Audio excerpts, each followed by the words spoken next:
Design of double yes sir. Yes sir. ठीक है, ये स्क्रीन तो दिख रहा होगा ना sir? Yes sir, yes sir screen दिख शो रहा। कर रहा है ना? हाँ, ठीक ठीक। Yes sir. कुछ लोग अभी तक ज्वाइन नहीं किए, 40 स्टूडेंट्स हैं अभी तक। आपके यहाँ इसकी स्ट्रेंथ, हमने किसी भी डबली रीइंफोर्स्ड बीम के मोमेंट ऑफ रेजिस्टेंस का क्या एक्सप्रेशन होता है ना, और उसका मोमेंट ऑफ रेजिस्टेंस कैसे कैलकुलेट किया जाता है, ये स्टडी किया था, है ना? बोलिए, यस सर। बताइए, है ना? अभी हमें क्या पढ़ना है, डिजाइन के न्यूमेरिकल्स कुछ देखने हैं। और design of Dabali reinforced beam की अगर बात करें तो एक डबली रीइंफोर्स्ड, दोबारा से कुछ रिकॉल कर लेते हैं, डबली रीइंफोर्स्ड बीम को हम दो पार्ट में स्टडी कर सकते हैं। ऐसा नहीं है कि हम दो बीम बनाते हैं, नहीं, उसकी स्टडी जो है डिजाइनिंग के वक्त हम दो पार्ट में ब्रेक कर लेते हैं। एक तो वो पार्ट जिसमें सिर्फ और सिर्फ एरिया ऑफ स्टील है टेंशन जोन में, और वो एक सिंगली रीइंफोर्स्ड बीम है, ठीक है। और दूसरा कुछ जो बचा हुआ एरिया ऑफ स्टील है वो टेंशन जोन में, और उसको जो ओवर इन्फोर्स सेक्शन जो बन रहा है उसको बैलेंस करने के लिए जो एक्स्ट्रा एरिया ऑफ स्टील है वो हमने यहाँ कंप्रेशन जोन में इस्तेमाल किया हुआ है। तो ये जो सेक्शन है वो लिमिटिंग मोमेंट ऑफ रेजिस्टेंस के लिए डिजाइन किया जाता है, और ये वाला जो सेक्शन है जो डॉटेड दिखा रहा है, मतलब यहाँ पर कंक्रीट नहीं है, सिर्फ और सिर्फ स्टील के लिए डिजाइन कर रहे हैं।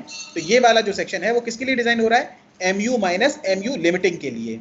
ओके, तो इसका जो स्ट्रेस डायग्राम था ये हमारा स्टडी किया हुआ है, और सिंपल है, 0.45 FC के मैक्सिमम कंप्रेसिव स्ट्रेस होगी टॉप पर, और ये C1 कंप्रेसिव फोर्स होगा, और ये 0.87 FY स्ट्रेस होगी मैक्सिमम टेंसाइल, और 0.87 FY इंटू AST ये आपका टेंसाइल फोर्स होगा। ठीक है, बोलिए, इतना तो समझ में आता है? Yes sir. भाई एक सिंगली रीइंफोर्स्ड बीम का स्ट्रेस डायग्राम यही होता था। उसके लिए कंप्रेसिव फोर्स इतना निकल के आता था, टेंसाइल फोर्स इतना निकल के आता था, और लीवर आर्म ये होती थी D माइनस 0.42 XU, बिकॉज हम लिमिटिंग मोमेंट ऑफ रेजिस्टेंस के लिए डिजाइन कर रहे हैं, इसका मतलब बैलेंस सेक्शन डिजाइन कर रहे हैं, तो यहाँ पर XU की जगह XU लिमिटिंग आ जाएगा, बस इतना फर्क है। ठीक है, उसके अलावा दूसरा सेक्शन है, यहाँ पर सिर्फ एरिया ऑफ स्टील यहाँ पर टेंशन जोन में है, और ये area of steel compression zone में है। तो अगर मैं इसका कंप्रेसिव फोर्स C2 की बात करूं तो कितना होगा, इसकी जो मैक्सिमम स्ट्रेस होती है वो होती है FSC, लेकिन एरिया ऑफ स्टील जो यहाँ पर आपने यहाँ टोटल यहाँ प्रोवाइड किया हुआ है, तो इसकी जगह कंक्रीट भी तो होगा, तो वो ओवरऑल जो बैलेंस करने के लिए क्या करते हैं, FSC माइनस 0.45 FC के इंटू ASC, ये टोटल कंप्रेसिव फोर्स हो जाएगा। और ये टेंसाइल फोर्स यहाँ पर जितना एरिया ऑफ स्टील है उसके कंपैरिजन, उसके है ना, करस्पॉन्डिंग 0.87 FY इंटू AST2। बोलिए, यहां तक समझ में आया? LA लीवर आर्म हो जाएगा D माइनस DC, यहां तक समझ में आया? Yes sir. ठीक है, अगला जो पार्ट है वो हमें क्या डिस्कस करना है कि ये वैल्यूज कैसे कैसे डिजाइन करेंगे। तो पहला सेक्शन जो है वो तो बहुत आसान है, पहला section limiting moment of resistance के लिए डिजाइन किया हुआ है, और चूंकि लिमिटिंग मोमेंट ऑफ रेजिस्टेंस में हमें क्या चाहिए, एरिया ऑफ स्टील ही चाहिए, तो एरिया ऑफ स्टील सेक्शन तो ऑलरेडी गिवन है, सेक्शन गिवन होता है तभी तो आप डबली रीइंफोर्स्ड बीम डिजाइन करते हैं, जब ओवर रीइंफोर्स्ड सेक्शन आता है। क्यों?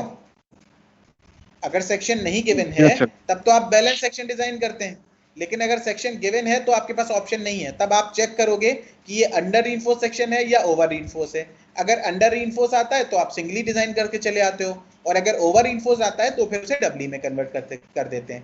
तो ओवर रीइंफोर्स सेक्शन है तो डबली में ये जो एरिया ऑफ स्टील आएगा वो तो सिंपल है, moment of resistance divided by 0.87 FY/JD, ये इक्वेशन होती है हमारे पास। जो बचा हुआ बेंडिंग मोमेंट है यानी MU माइनस MU1 जो भी लिमिटिंग मोमेंट है, यहाँ पर MU1 क्या है, MU लिमिटिंग, तो यहाँ से आपके पास बचा हुआ जो मोमेंट है उसके लिए आप एरिया ऑफ स्टील कैसे डिजाइन करेंगे, ये किसके बराबर होगा, 0.87 FY into AST2 D minus DC, जो टेंशन जोन का एरिया था। देखिए टेंशन जोन का एरिया कितना है, यहाँ पर टेंशन जोन का एरिया कितना है, टोटल कंप्रेस टेंसाइल फोर्स कितना है, 0.87 FY इंटू AST2। देखिए, और लीवर आर्म क्या होगी, D माइनस, यहाँ लीवर आर्म क्या होगी, D माइनस DC। तो बस यहाँ पर आप यहाँ पर फॉर्मूला में रख दोगे, तो इस फॉर्मूला से आपको क्या मिल जाएगा, AST2। ठीक है, अगर AST1 मिल गया, AST2 मिल गया, मतलब total area of steel in tension zone आपको मिल जाएगा AST is equal to AST1 plus AST2। ठीक है, फिर आप नंबर ऑफ बार्स और कुछ भी डिजाइन कर सकते हैं, बता सकते हैं। ठीक है, दूसरा सेक्शन है कंप्रेशन जोन का। तो कंप्रेशन जोन में जब आप बात करोगे तो मोमेंट ऑफ रेजिस्टेंस तो वही होगा, उतना ही mu2 का, लेकिन जो फोर्स है कंप्रेशन जोन में वो कितना हो जाएगा, FSC minus 0.45 FCK into ASC। उसमें लीवर आर्म से मल्टीप्लाई कर देंगे D माइनस DC, तो यहां से आप ASC फाइंड कर सकते हैं mu2 upon FSC minus 0.45 FCK D minus DC। बोलिए, ये समझ में आया? हाँ सर, यहाँ तक क्लियर है। ठीक है, अब आप, हाँ, तो यही सब डिजाइन करके और अभी न्यूमेरिकल से स्टार्ट कर सकते हैं क्या? बोलिए। यस सर, कर सकते हैं। हम न्यूमेरिकल से स्टार्ट करते हैं, लेकिन उससे पहले चलिए बाद में बात करेंगे। न्यूमेरिकल से बात करते हैं। एक सिंपली सपोर्टेड बीम है, 5 metre effective span is subjected to 24 kilo newton पर metre live load. FCK is 20 newton per mm square, FY is 415 newton per mm square. Depth आपको दे रखी है 400 और विड्थ दे रखी है 250। Design the reinforcement of the beam if K is equals to 0.48 and J is equals to 0.8। बोलिए, ये क्या किया जा सकता है? क्वेश्चन सबसे पहले कैसे शुरू करेंगे?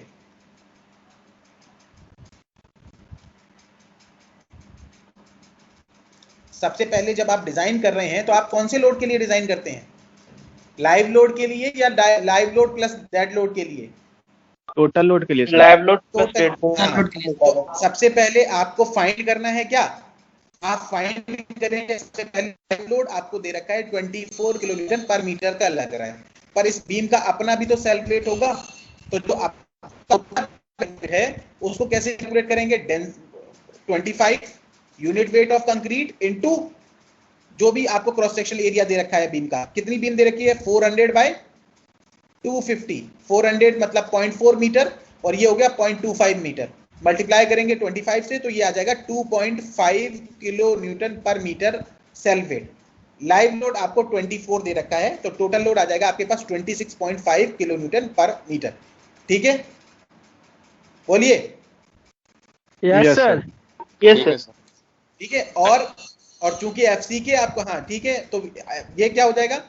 फैक्टर लोड हम डालेंगे 1.5 इंटू 26.5, तो यहां से आ गया 39.75 किलो न्यूटन पर मीटर का यूनिट UDL। ठीक है, अब इसके लिए मैक्सिमम बेंडिंग मोमेंट आप पता करिए, जो भी आप बीम पर लगेगा इस लोड की वजह से, वो आएगा WU into L square divided by 8, that means 39.75 into 5 square divided by 8।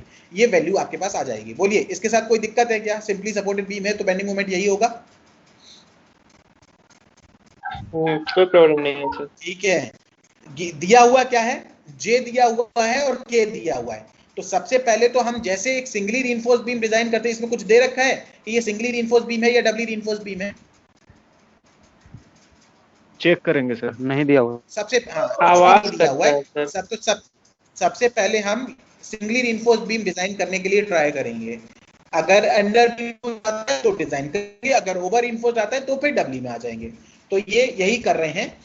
सबसे पहले आपने Q R या Q जो भी हम लिखते थे उसका फॉर्मूला होता है 0.36 FCK J इंटू K। यहां से हमने Q की वैल्यू फाइंड कर ली। ठीक है, तो यहां से MU लिमिटेड आ जाएगा क्या आपके पास? QBD square. बोलिए। हाँ सर, यस सर, आ जाएगा। और दूसरा तरीका ये भी है, QBD स्क्वायर ना करके आप 0.36 FCK वाला फॉर्मूला लगाइए और यहां पर XU की जगह क्या रखेंगे? XU लिमिटिंग रख देंगे तो भी यही वैल्यू आएगी। तो फिर आपके पास MU लिमिटिंग आएगा 84.525 किलो न्यूटन मीटर। अब ये बताइए कि MU और MU लिमिटिंग में क्या फर्क है? बताइए, क्या कंपैरिजन हुई? BMU is greater than MU limiting आ रहा है, इसका मतलब कैसा सेक्शन हुआ? Over reinforce. Over reinforce section for किसके लिए? सिंगली रीइंफोर्स बीम के लिए। तो क्या सिंगली रीइंफोर्स बीम डिजाइन होगी?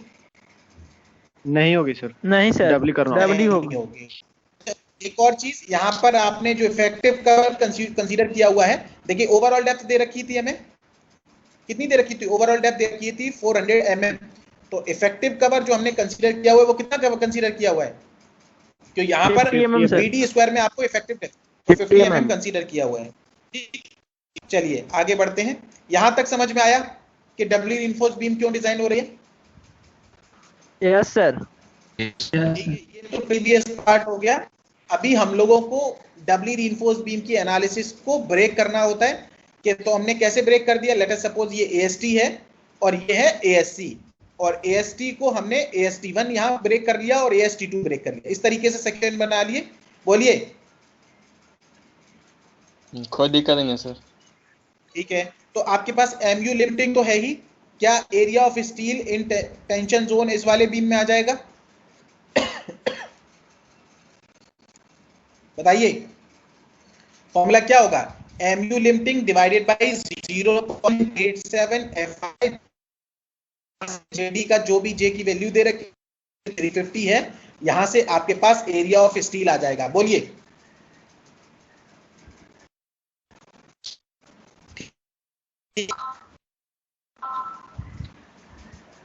बताइए, एरिया ऑफ स्टील आ गया समझ में? हाँ sir. Yes sir. Yes sir आ गया। ठीक है, क्या यहाँ पर नंबर ऑफ बार्स भी बताना सही रहेगा? अभी नहीं सर, अभी तो टोटल एक और स्टील निकलेगा सर, AST2।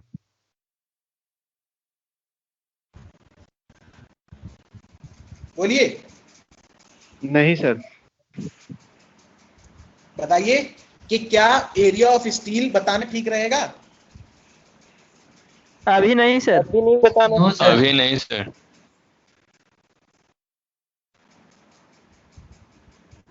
ठीक है, तो अगर एरिया ऑफ स्टील यहां क्यों नहीं बताएंगे? क्योंकि ये जो एरिया ऑफ स्टील है ये इमेजिनरी सेक्शंस हैं।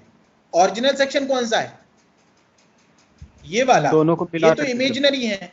हम अपनी डिजाइन को कन्वीनियंट बनाने के लिए ऐसा कर रहे हैं। एक्चुअली ऐसे सेक्शन एग्जिस्ट नहीं कर रहे हैं, लेकिन ये है ओरिजिनल सेक्शन। यानी इस एरिया ऑफ स्टील जब हम ये ऑब्टेन कर लेंगे AST, तब जाके हम बार्स का डाया या नंबर ऑफ बार्स बता पाएंगे।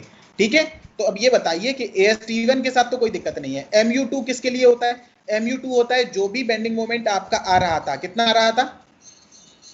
अप्लाई कितना हो रहा था? ये वाला 124.22 किलो न्यूटन मीटर। और लिमिटेड के लिए कितना था? 84। तो ये जो बचा हुआ है उसके लिए दूसरा वाला सेक्शन डिजाइन होता है। बोलिए। तो ये बचे हुए के लिए हमने दूसरा वाला सेक्शन डिजाइन करना है। तो MU2 तो ये हो गया। और फॉर्मूला MU2 का टेंशन जोन में क्या लगेगा? 0.87 FY AST2 D - DC। और यहां से AST2 आपके पास फॉर्मूला में आ जाएगा, क्योंकि बाकी सारी वैल्यूज आपको गिवन है। और considering DC is equal to also 50 mm, हमने कवर दोनों साइड में 50 mm ही कंसीडर कर रहे हैं। तो ये बताइए कि क्या ये फॉर्मूला समझ में आ गया? हाँ सर।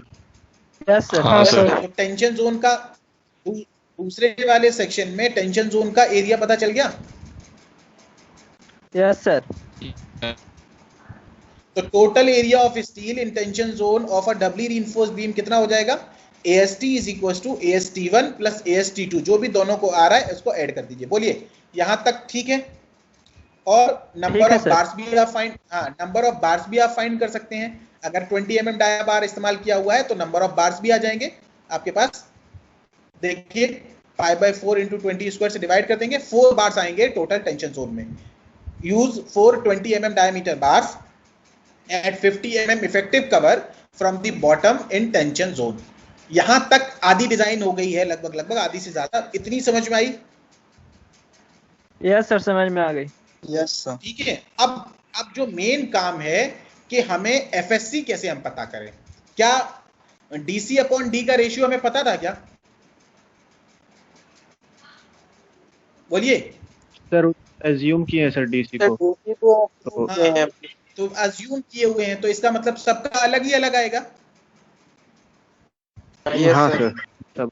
है ना? तो दो तरीके हैं, या तो आप DC/D से करिए, लेकिन अगर आप ज्यादा एग्जैक्ट आंसर चाहते हैं और अगर और अच्छे लेवल पे समझना है, इंजीनियरिंग सर्विसेज वगैरह के एग्जाम में भी आपका इसी मेथड से होता है, क्योंकि DC/D तो आप अप्रोक्सीमेट है उसको यूज कर रहे हैं, अप्रोक्स वैल्यू को और उससे हम अपना अप्रोक्स आंसर निकाल लें। लेकिन हमें अगर एग्जैक्ट चाहिए तो फिर हमें क्या करना पड़ेगा, एफएससी की एक्चुअल वैल्यू फाइंड करनी पड़ेगी। और एफएससी की वैल्यू कैसे फाइंड की जाती है उसके लिए हम लोग थोड़ा सा देख लेते हैं, ठीक है। आप अगर यहां से एक बात बताइए, क्या एप्सिलॉन एससी फाइंड कर सकते हैं?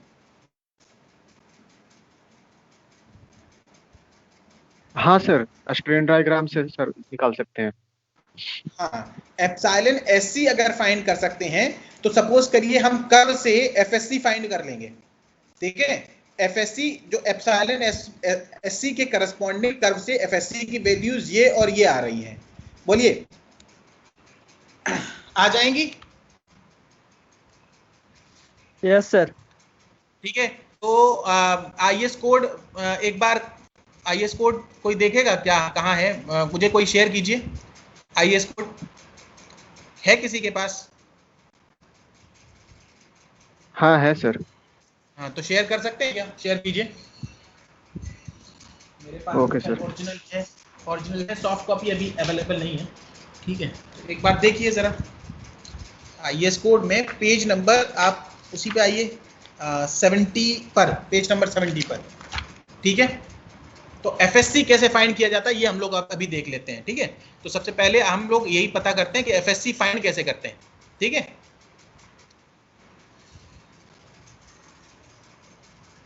पेज नंबर 70 पर सबको आईएस कोड में एक कर्व दिखाई दे रहा है? अपना अपना आईएस कोड ही कम से कम ओपन कर लीजिए, बोलिए। आईएस कोड ओपन है सबके पास, है ना? हाँ Yes, सर, sir, है ओपन है सर। सर, लेकिन सर शेयर का ऑप्शन नहीं आ रहा है सर। शेयर का ऑप्शन नहीं आ रहा है, ठीक है। तो आप ऐसा करिए, मुझे भेज दीजिए, मैं शेयर कर देता हूँ, ठीक है। ठीक है सर। मुझे व्हाट्सएप करिए, मैं शेयर करता हूँ। यस सर, दिख रहा है। यस सेकेंड दिख रहा और ये दिख रहा है, यस सर, Yes, sir, दिखने दिख लगा रहा सर। ठीक है। तो देखिए हम जो है जब जब जब स्ट्रेन पर मूव कर रहे हैं, स्ट्रेन डायग्राम आपके पास, स्ट्रेस स्ट्रेन डायग्राम है स्टील का। तो अब ये बताइए कि ये जो डायग्राम में आप देख रहे हो, ये कौन सी स्ट्रेन है? 0.02 स्ट्रेन है, 0.2% वाली, 0.002, बोलिए। Yes sir. Yes sir. और यहां पर जो स्ट्रेस मिलती है वो कितनी मिलती है? यहां पर स्ट्रेस की वैल्यू कितनी मिलती है? हम यहीं से तो स्ट्रेस FY वैल्यू फाइंड करते हैं कि यील्ड स्ट्रेस, Fy स्ट्रेस पता चलती है। तो ये कुछ वैल्यूज आपको दे रखी हैं कि ये तो हो गई 0.02 के करस्पॉन्डिंग, लेकिन 0.001 के करस्पॉन्डिंग कितनी है? 0.001 के करस्पॉन्डिंग कितनी है? 0.975 FY है सर। इसी तरीके से 0.007 के करस्पॉन्डिंग कितनी है? 0.95। 0.003 के करस्पॉन्डिंग है 0.85, बोलिए, वो 0.9। यस सर, दिख रहा है। हाँ, इसी तरीके से 0.001 इसके करस्पॉन्डिंग जो है वैल्यू है 0.85, और जीरो की जो करस्पॉन्डिंग है वो कितनी है? 0.8 0.80। Yes sir. 0.80 Fy, ठीक है। तो ये जो वैल्यूज हैं ये करस्पॉन्डिंग स्ट्रेन के लिए ये वैल्यूज हैं। तो इसका जो स्ट्रेन कर्व है, जो वैल्यूज हैं एफएससी की, वो यहीं से फाइंड करते हैं। देखिए यहां पर मैंने एक टेबल बना रखी है, स्ट्रेन वैल्यूज हैं और करस्पॉन्डिंग स्ट्रेस वैल्यूज हैं। तो अगर मैं पहली स्ट्रेन पता करूं तो वो कितनी होगी, बताइए। स्ट्रेन क्या होती है, बोलिए। स्ट्रेन वैल्यू क्या होती है, कैसे निकलेगी? Young modulus. स्ट्रेस बाय देखिए, यंग हाँ, modulus. Stress by young's modulus of elasticity. तो स्ट्रेस कितनी है उस लेवल पर, जीरो पर? जब जीरो स्ट्रेन, एडिशनल स्ट्रेन है, तो उस लेवल पर स्ट्रेस कितनी है? 0.80 Fy है या नहीं है? है सर। बोलिए। और उसमें हम फैक्टर ऑफ सेफ्टी का भी यूज करेंगे। Yes, sir, जो कर्व है 0.8 वो तो आपको Fy के लिए दे रखा है। ये जो कर्व मैं दिखा रहा हूं आपको, ये किसके लिए दे रखा है? Fy के लिए। और हमें कौन सा यूज करना होता है? 0.87 FY वाला यूज करना होता है क्या? हाँ सर, फैक्टर सेफ्टी लगा तो ये FY अपॉन 1.15 भी लिख सकते हैं, 0.87 ही आता है ये कैलकुलेट होके। तो ये बताइए कि ये वाली वैल्यू स्ट्रेन की कैसे करस्पॉन्डिंग फाइंड हो रही है, ये पता चल रही है? 0.80 FY डिवाइडेड बाई 1.15 ES। बोलिए, अगर मैं FY की जगह 415 रख दूं, FY की जगह 415 और ES की जगह 2 इंटू 10⁵ की वैल्यू रखता हूं, तो फिर मुझे, और प्लस 0 इसलिए क्योंकि 0 स्ट्रेन कर है, तो तब मुझे जो मिलती है वो कितनी वैल्यू मिलती है? यहां पर कितनी वैल्यू मिलती है? ये वैल्यू। और इस वैल्यू के करस्पॉन्डिंग स्ट्रेस कितनी है? यही वाली 0.88 FY अपॉन 1.15। बोलिए, इस वैल्यू के करस्पॉन्डिंग कितनी स्ट्रेन है?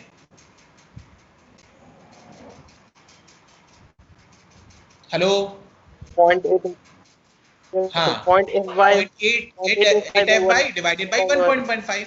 तो इस स्ट्रेन के करस्पॉन्डिंग मुझे इतनी स्ट्रेस मिल रही है। अगली, अगर मुझे स्ट्रेन वैल्यू पता, एप्सिलॉन एसवी पता करनी होगी, तो अगली के लिए क्या करूंगा? अगला कर्व देखूंगा। अगली वैल्यूज जो हैं, देखिए यहां पर 0.8 के बाद है 0.85, और 0.85 कितनी स्ट्रेन के करस्पॉन्डिंग है? एडिशनल स्ट्रेन ये है 0.0001।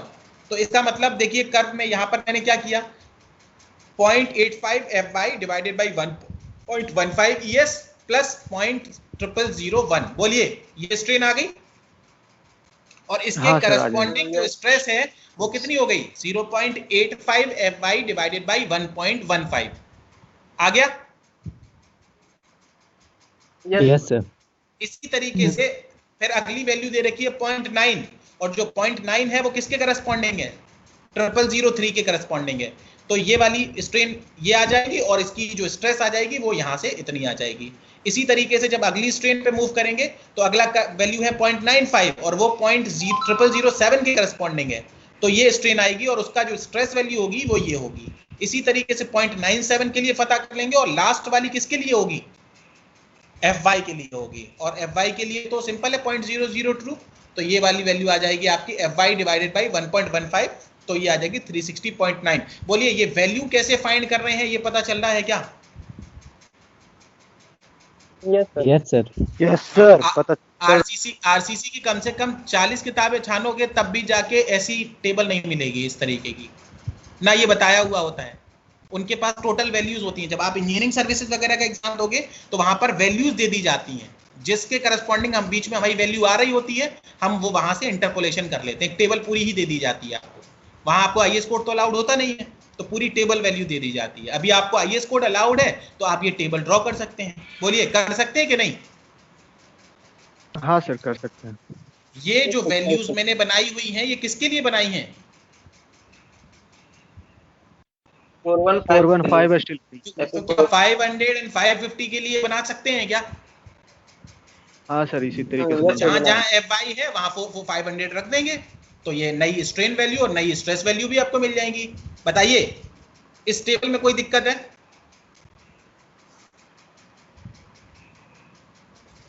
कोई प्रॉब्लम है? नहीं सर, और एक बार मैंने निकालेंगे। आपसे कहा, हाँ, ये टेबल आपको अपने आप ही वैल्यू याद नहीं कर सकते, इतनी सारी वैल्यूज, इसको ड्रॉ तो कर ही सकते हैं। अगर ड्रॉ करना सीख गए तो फिर वैल्यू ड्रॉ आ ही जाएंगी।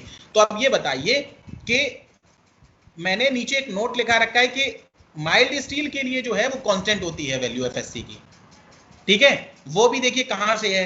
देखिए ये कर्व जो है, ये कर्व दे रखा है कोल्ड वर्क डिफॉर्म्ड वाज के लिए, लेकिन ये वाली जो कर्व है ये किसके लिए है?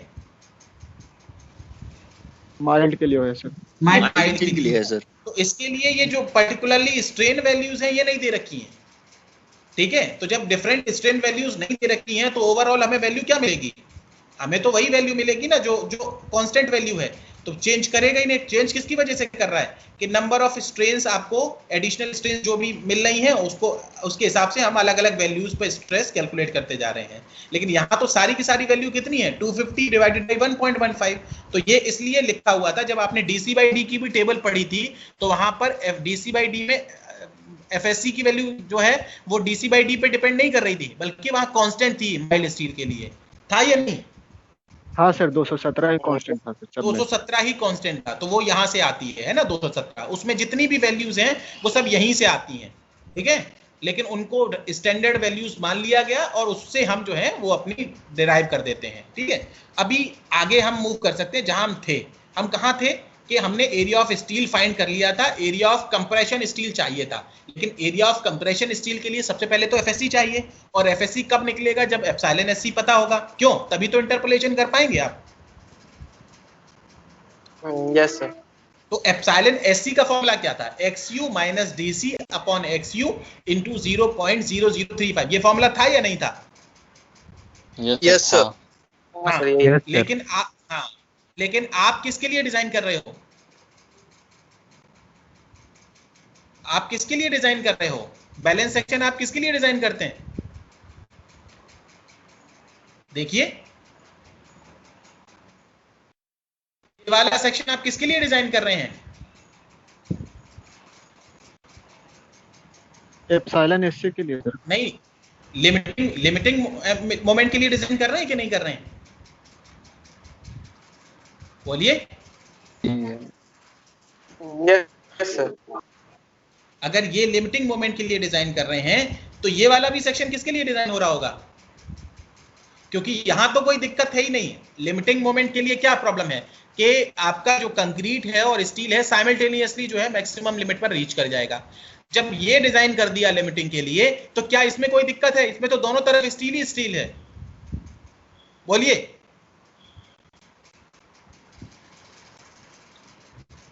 हाँ सर उसमें तो दोनों तरफ स्टील ही है।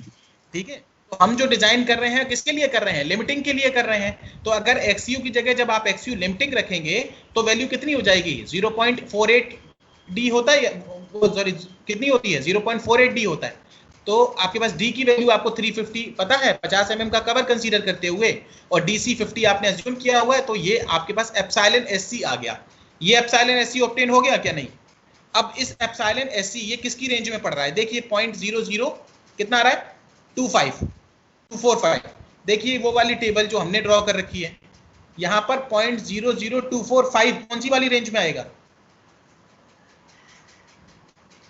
ये वाली रेंज में आएगा।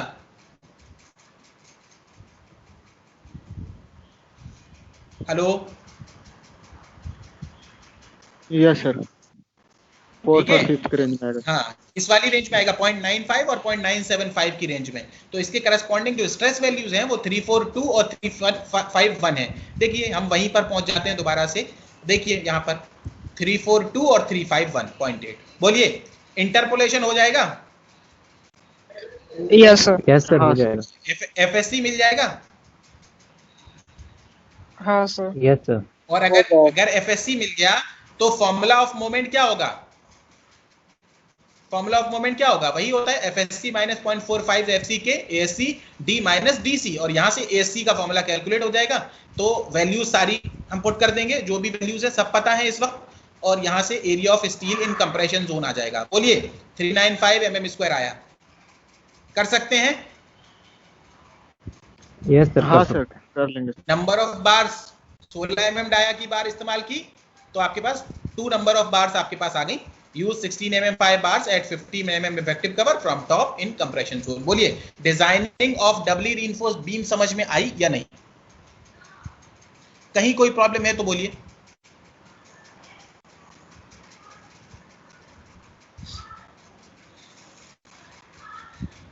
सर समझ में तो आ रही है लेकिन बीच बीच में आवाज ही कट जा रही है। के बाद तो फिर करना ही है। बोलिए।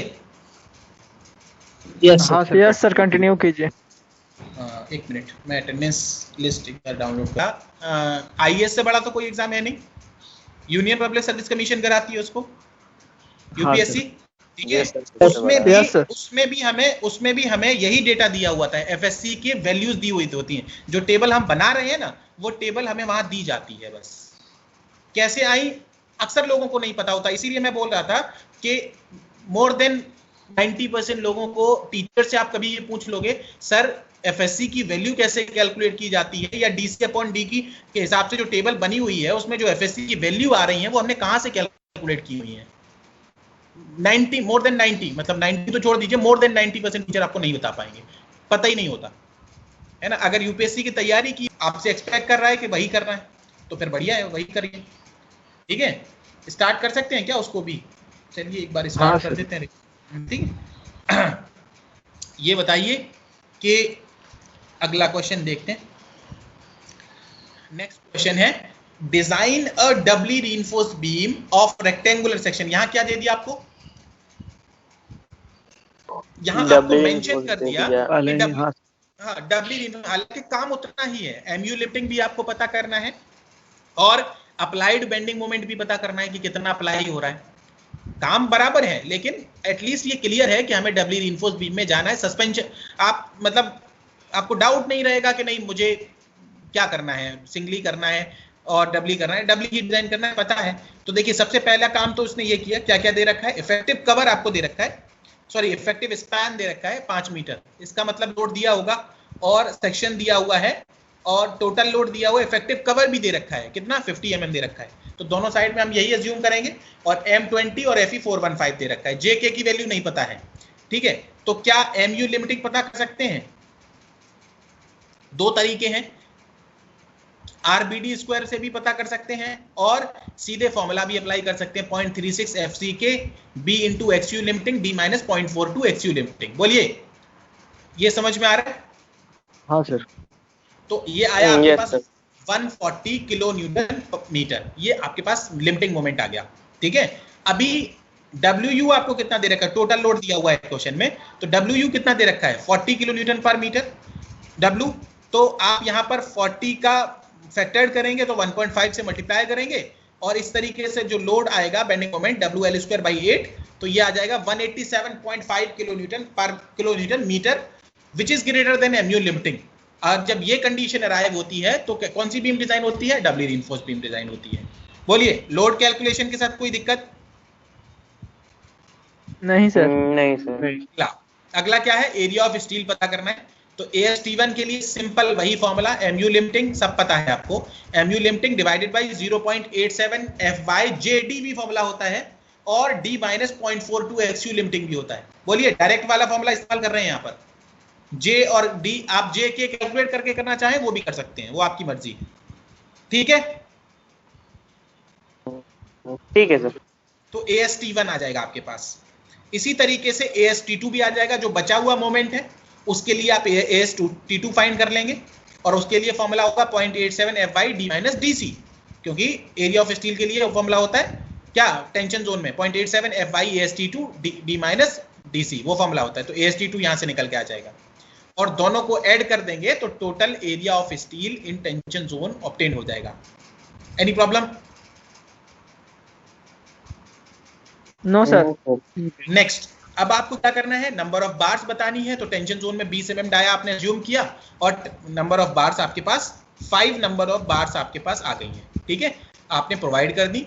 अब क्या करना? एरिया ऑफ कंप्रेशन जोन, तो एप्सिलॉन SC वाला ऑप्शन था हमारे पास। हाँ पर हमने सर, क्या हाँ किया? सर। हाँ, पर हमने क्या किया? हमने DC/D का रेशियो पता कर लिया। DC/D का रेशियो कितना आ रहा है? 0.11। तो और जब 0.11 आता है तो हम कितना कंसीडर करते हैं? 0.15। एक मिनट, कौन सा लेक्चर है? ये वाला लेक्चर है ना, इसमें दिया हुआ है सर लेक्चर 10 में। हाँ, 0.1 से ज्यादा है, मतलब 0.15। और FE415 की आप बात करें, किसकी बात करें? FE415 है या कौन सा स्टील है? देखिए एक बार, 415 ही था सर। एक मिनट देख लेने दीजिए। ठीक है, देखिए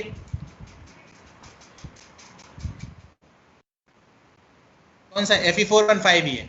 तो 415 में, तो 415 के लिए यहां से FSC आप पता कर लोगे। 415 के लिए कितना FSC है? 342। 342। तो 342 हमने यहाँ पर वैल्यू अज्यूम कर ली। देखिए यहाँ जैसे ही FSC आ गया, और ये आसान भी है, डायरेक्ट आप DC/D पता करते हो और वहां से FSC आपके पास वैल्यू होती है, पर ये वैल्यूज आपको याद करनी पड़ेगी या फिर टेबल आपको उसको प्रोवाइड करनी पड़ेगी। ठीक है, तो MU2 कितना हो गया? FSC minus 0.45 FCK ASC D minus DC। तो यहाँ से ASC की वैल्यू आ जाएगी। ASC जैसे ही आएगा तो 2 बार यहाँ पर भी आई हुई हैं, ठीक है, provide 2 16 mm diameter bars at 50 mm effective cover from top in compression zone as compression reinforcement। इस तरीके से क्वेश्चन समझ में आया? Yes sir. बोलिए। Yes, ये sir. बहुत सिंपल है। ये हो सकता है कि आपको याद ना रहे, कैलकुलेट करने में कोई मिस्टेक हो जाए, टेबल नहीं पता हो, है ना, आईएस कोड भी चाहिए होगा, रीड आउट करनी होंगी वैल्यूज। यहाँ तो कोई टेंशन ही नहीं है, डीसी बाई डी सिंपल पता करिए और वहां से आप एफएससी की वैल्यू रीड आउट कर लीजिए। बोलिए, दिक्कत कोई?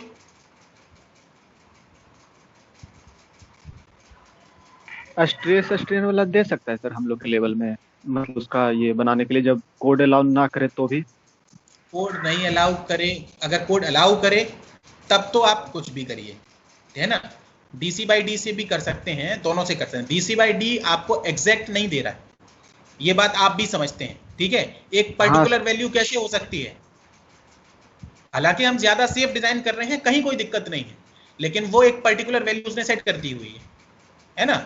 ये वैल्यूज कहां से आई हैं? डीसी बाई डी की वैल्यू कहां से आई हुई होंगी, बताइए, किसी को अंदाजा है? सर कर्व से ही आया होगा सर, थोड़ा वही ज्यादा टेबल में वही टेबल से आई हुई है। देखिए यहाँ पर डीसी बाई डी, जब आप फॉर्मूला यहाँ पर रखेंगे तो यहाँ पर एक्सयू लिमिटिंग रखेंगे, एक्सयू लिमिटिंग की वैल्यू जैसे यहाँ पुट करेंगे तो 1 एक्सयू ये क्या हो जाएगा, 1 माइनस डीसी अपॉन एक्सयू हो जाएगा। बोलिए, 1 अगर ये इसको हाँ सेपरेट करेंगे तो 1 माइनस डीसी बाई एक्सयू आ जाएगा, और एक्सयू की जगह जैसे ही एक्सयू लिमिटिंग रखेंगे तो वो या तो 0.48 डी होगी, या 0.46 डी होगी, या 0.53 डी होगा तो डी ही। तो यहाँ से डीसी बाई डी मिल जाएगा कि नहीं मिल जाएगा? मिल जाएगा, मिल जाएगा। तो जैसे ही डीसी बाई डी की वैल्यू 0.1 आप पुट करोगे तो यहाँ एक एप्सिलॉन एससी मिलेगा, और वो एप्सिलॉन एससी जो है वो इस टेबल करस्पॉन्डिंग टेबल से निकल जाएगा कि नहीं निकल जाएगा? देखिए ये करस्पॉन्डिंग टेबल जो आपने एक बार बना ली है तो ये तो हमेशा वही रहेगी, ये वाली टेबल, ये थोड़ी बदलेगी। जो भी एप्सिलॉन एससी आएगा उसके करस्पॉन्डिंग आप एफएससी पता कर लोगे, और वही वैल्यू आपको उस टेबल में गिवन हो रखी है, दे रखी है। देखिए यही वैल्यूज इस तरीके से नीचे यहाँ शो कर दी हैं। बताइए,